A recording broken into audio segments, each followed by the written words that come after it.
heard that more companies are dropping education requirements from job postings, but a new study shows that you are still much better off in the job market with a college degree. Did you know that UFC has more students than the entire US has journalists and news reporters? Yes, it's true. Over 69,320 students are learning at UCF right now. That's a huge number, right? This really makes you wonder about the size and impact of UCF, University of Central Florida, doesn't it? What could be going on at the university with so many young minds? Every year, UCF hands out at least 18,000 degrees during a huge graduation event that lasts for 2 days and goes on for 26 hours. The university has 240 different programs for students to choose from. It's made up of 276 buildings and over 13,000 people work there.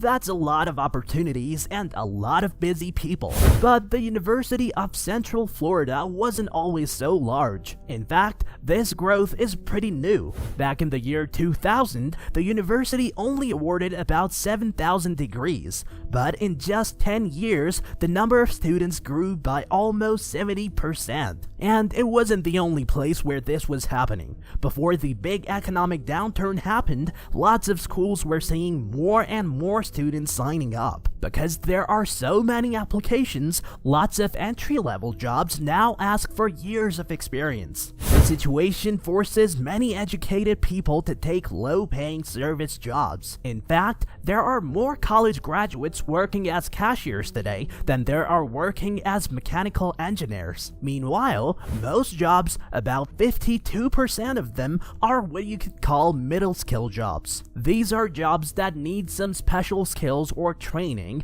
but not a 4-year college degree. Think of jobs like electricians, plumbers, carpenters, and construction workers. However, these young adults aren't leaving college to become radiologic technicians, carpenters, or plumbers. As a Harvard economist puts it, the market is consistently failing to clear, which means it's not adjusting properly to match the supplies of workers with a demand for different kinds of jobs. Back in the 1960s, 1 out of every 4 members of Congress only finished high school. During that time, people were more worried about things like the Vietnam War, the energy crisis, and especially the Cold War. So in 1983, when the newly formed and not very well-known Department of Education released a report about American schools, they used the kind of military language that was common at the time. They called the report "A Nation at Risk" and said that if a foreign enemy tried to harm America in a way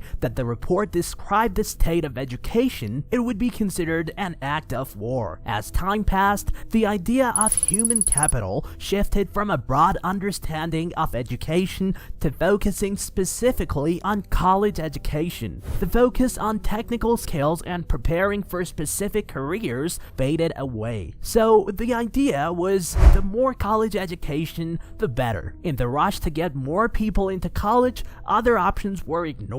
For the next 30 years, from George Bush to Barack Obama, the American public kept hearing the same message: college for all. No matter if they were left, right, or in the middle politically, parents everywhere fully embraced the idea of college. By 2012, almost all parents, 96% of Democrats, and 99% of Republicans expected their children to go to college. According to the US Department of Labor, the average elevator installer in 2022 made $99,000 a year. In fact, half of them earned over $100,000, and all they needed was a high school diploma. Nowadays, more people aged 36 to 40 are starting careers in trades than those aged 16 to 20. A big reason this College for All campaign worked so well is that it subtly began to involve issues of class,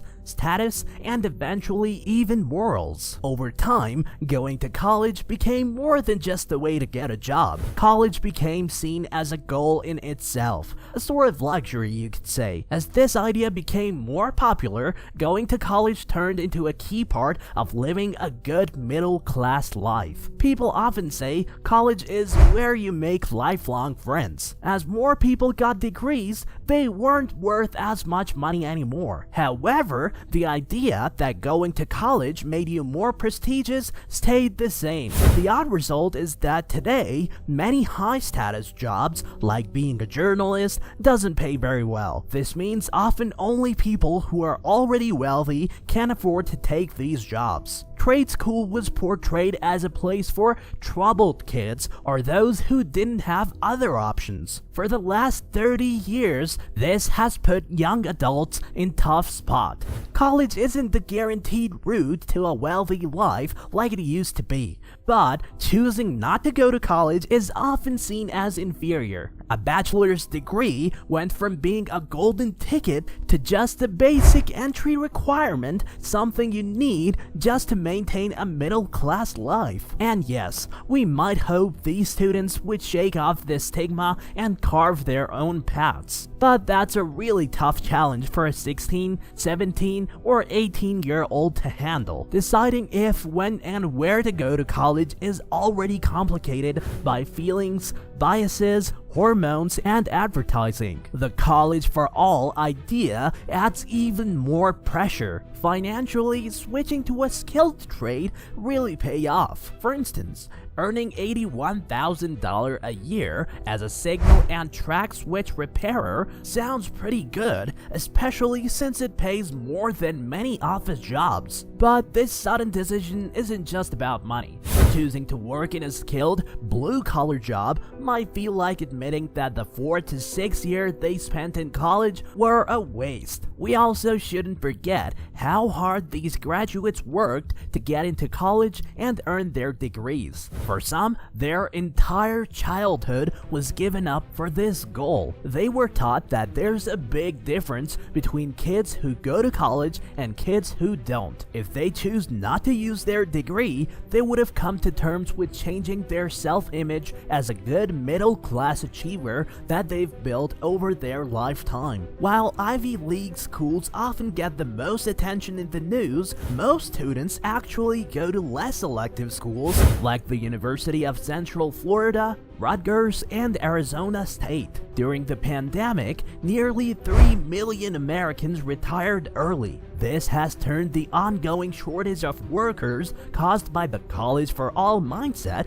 into a serious problem. So what can we do? The easy answer might be to just tell kids to stop going to college and instead go to trade, technical, or vocational school. But this idea misses the point. For 30 years, Americans have been given one narrow idea of what it means to be successful. Teenagers weren't encouraged to really think about what different choices would mean for them or consider their options carefully. Do you still think a college degree is really essential? Do let us know in the comments below. If you liked the video, hit the like and subscribe button. Until next time, see you all.